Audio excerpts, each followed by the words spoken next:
Many of you know that I grew up in New York City, and so my front yard and my backyard were literally slabs of concrete. So it wasn't until I moved to Saugatuck 10 years ago that I was surrounded by nature, and I started to pay attention to nature for the first time in my life, and I began to become attuned to nature. And that has helped me so much with my spiritual awakening. The natural world has so much to teach us about spirituality. This time of spring, this time of new growth, is an important time for us to pay attention. I remember that first spring in Saugatuck 10 years ago. I walked out on my front porch and it was like stepping into a Disney cartoon.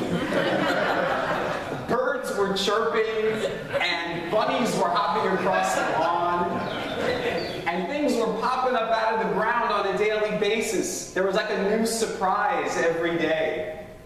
And during that first spring, I went to New York for a few days to visit my family. And when I came back, there were these beautiful tulips in front of our house. And I went inside and I said to Greg, "I love the tulips that you planted out there." And he said, "I didn't plant any tulips." And I said, "Well, how did they get there?" And obviously, the tulips had been there all along. They had been planted many years before by the previous owner.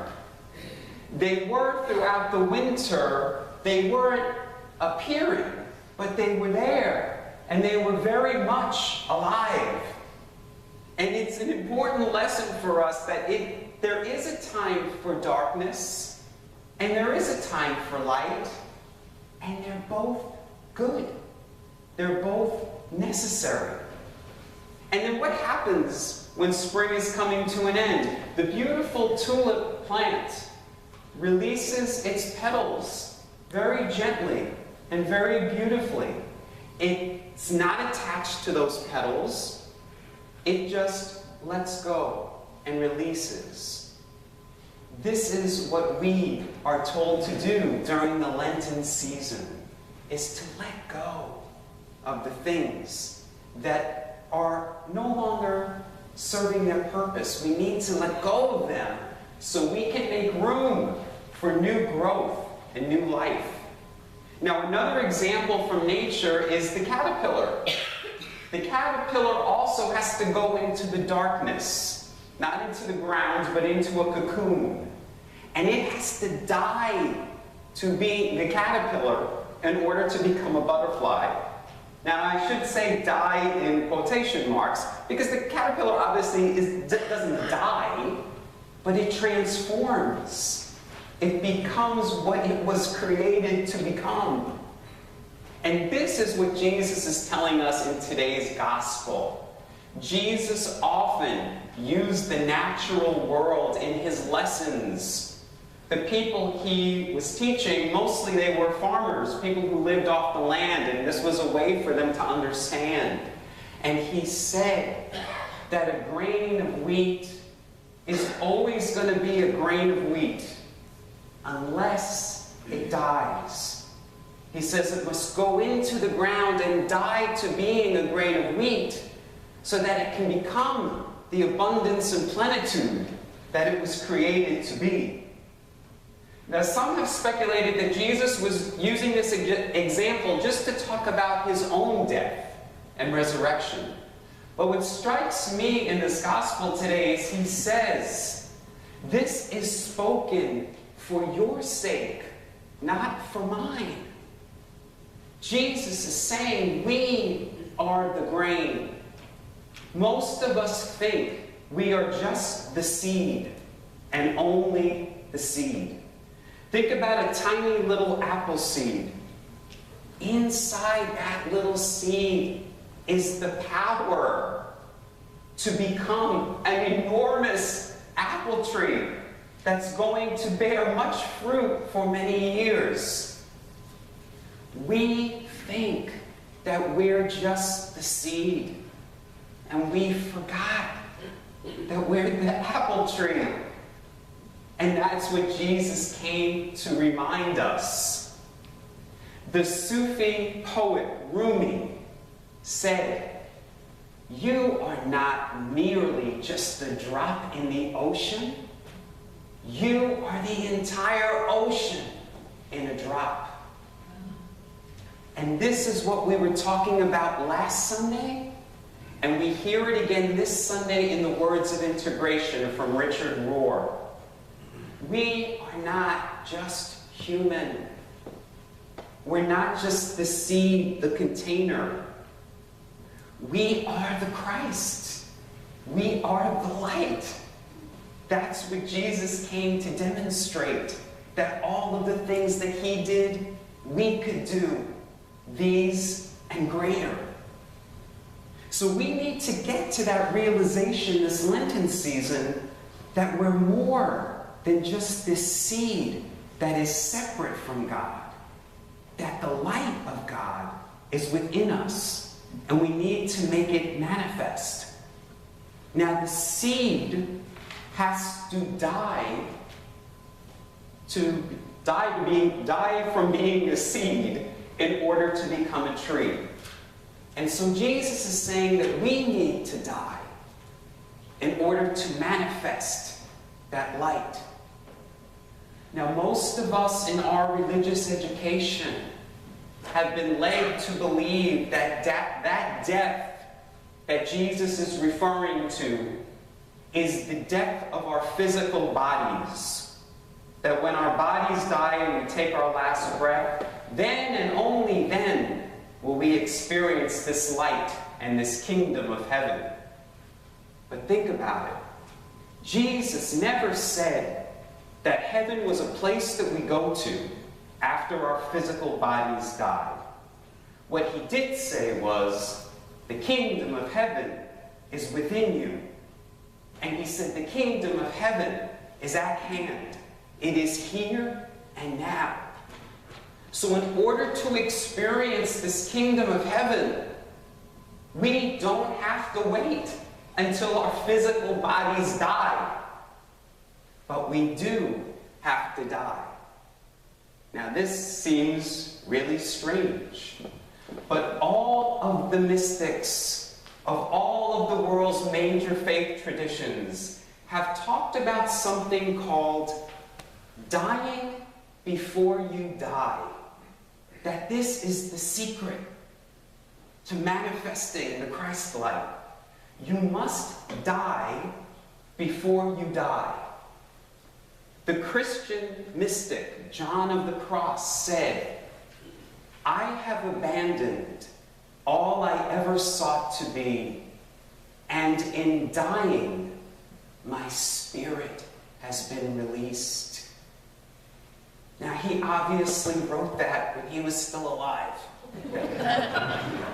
So he's not talking about his physical death, but he's saying that in dying to his false self. This is what we've been talking about for the past several Sundays. This is what Lent calls us to do. We've got to die to those things that are keeping us from this light. And that's my question for you this Lenten season is, what are those things that you need to die to so that you can become who you were created to be? Now, some of you may be familiar with the contemporary spiritual writer whose name is Eckhart Tolle. In his book, The Power of Now, Eckhart Tolle talks about how there was a period in his life where he was in darkness, great darkness. He was living with depression and great anxiety. And he was sitting on a park bench one day, and he thought to himself, I can't live with myself anymore. And when he said that, he had an aha, a breakthrough. He thought, if I can't live with myself anymore, then that means there must be two things there. The I and the self I can't live with anymore. And that if there's two of them, then one of them must not be real. And that was his spiritual breakthrough, where he thought, oh yes, that one is the false self, the one that keeps me in fear and worry and anxiety and lack and limitation. The one thinking those thoughts is not the real self. So he realized he needed to die, to kill that self, that false self, to be his divine self. The false self wants us to believe that we are separate from God. That's what Richard Rohr was talking about this morning in the Words of Integration. We've been led to believe that Jesus was God, but that we're not. Jesus' whole mission, though, was to say to us, I am here to demonstrate that you can manifest this light. You have it inside of you, but you don't believe it. And that's why he kept telling us to believe. That when we believed, we would enter into the kingdom of heaven. But most of us still don't believe it, and we think this is only something that happens when our physical bodies die.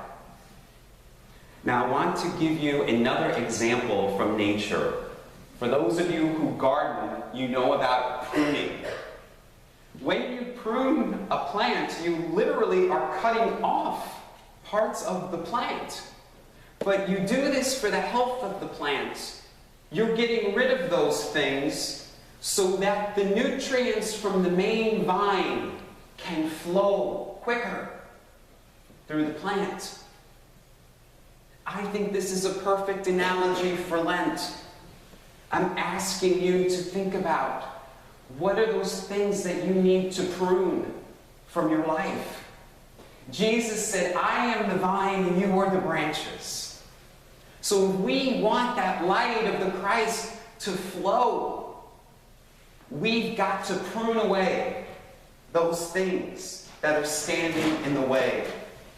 Spring is also a time for spring cleaning. Many of us go into our closets and into our garage and we get rid of those things that we don't need anymore. And you know, the word clutter comes from the same root word as the word clot. Think about a blood clot. A blood clot stops the flow of the circulation of life. So this Lent, where is the clutter? Where is the mental clutter in your head? The worry, the fear, the anxiety, the lack. Get rid of that clutter so that you can make room for more of the light, more of who God created you to be. You're not the caterpillar, you're the butterfly. But you've got to go through the process. Now, Tom is going to sing for us in the offertory a song that's entitled The Wonderful Cross. And that might seem like a really strange title, because what would be wonderful about what I described a few weeks ago as a torture device, as a device to kill someone? And I think the same thing about Good Friday for some of us. We think, why is it called Good Friday? Because, on that day Jesus died. What's good about it? But Jesus' cross is the perfect symbol for what his mission was. It is where humanity and divinity meet. Jesus came to demonstrate that we are not merely the container. We're just not humans having spiritual experiences from time to time. We instead are eternal spiritual beings just having a temporary human experience.